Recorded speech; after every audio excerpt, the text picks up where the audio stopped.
We have ended the lunch hour here in Richmond Federal Court in the ongoing trial of Bob and Maureen McDonnell, Day 2, and what a Day 2 it was. The opening statements have all been given to the jury of 8 men and 4 women, and the bombshell of the morning, the McDonnells admitting marriage problems, Bob McDonnell's lawyers admitting that Johnny Williams poisoned their marriage, Maureen McDonnell lawyers admitting that she had an inappropriate relationship with Johnny and that he filled the void.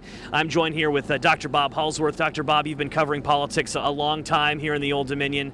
You said this was the most shocking morning you have ever experienced. Yeah, it's one of the most extraordinary mornings I've ever seen in Virginia politics. The only thing that compares might be Doug Wilder's inauguration after becoming the first African-American elected governor in Virginia.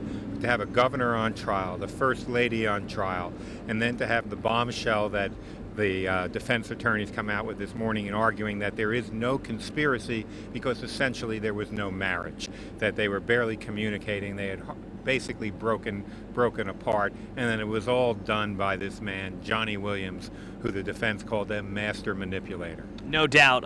We'll be hearing more details, probably more intimate details in the coming weeks as pieces of evidence begin to reveal exactly what was the state of Bob and Maureen's relationship while they were in office.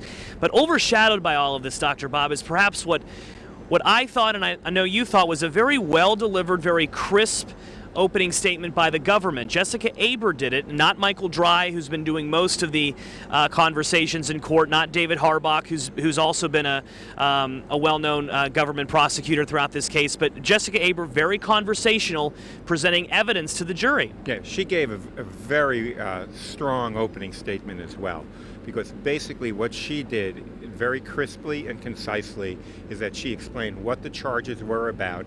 She essentially said it was a business relationship, that Johnny Williams wanted something out of the government, wanted something from Bob McDonnell, and he was getting that by going through Maureen McDonnell and going through the government by showering them with gifts and loans. She produced some, I think, very embarrassing emails for the defense in which the governor in some instances even is asking Johnny Williams for greater loan than he had originally agreed to. They showed a picture of Bob McDonnell driving Johnny Williams' Ferrari. That's an image that perhaps will stick with jurors. Well, certainly not the image that the defense wants to portray, which wants to suggest that here's Bob McDonnell, a person that everyone has always felt been an individual of high integrity, served in the military, served as governor, someone who tried to put the best face on a marriage that was actually crumbling so it wouldn't embarrass his wife publicly. Dr. Bob, thank you. We knew this would be a dramatic trial, perhaps not as dramatic on Day 2 as it ended up being.